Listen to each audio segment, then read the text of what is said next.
bay có lại chuyện ai dàn đại đi chứ đâu có cái đền cục để dàn đại đi chứ cái việc kia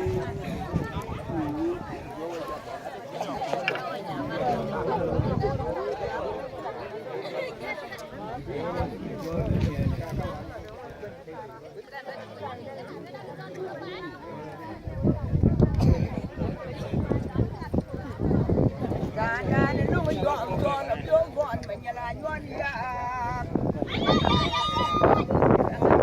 Mình gọn coi cho bây giờ thịt. Bây giờ nên loại là tay pin có mấy chả là chốt. Mà đi là nhét của đi nó bị mà là đi. Bây giờ lại chưa về mà lại chốt. Của đi nó bị như là chốt. Giờ lại chỉ trong anh ta.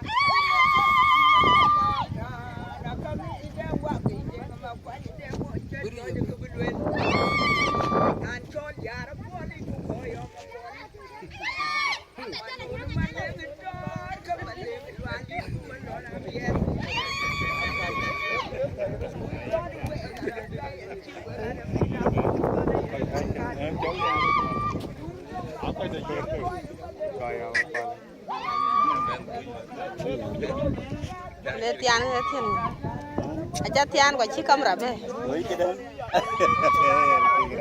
aja có un quay gì, chị ra thu.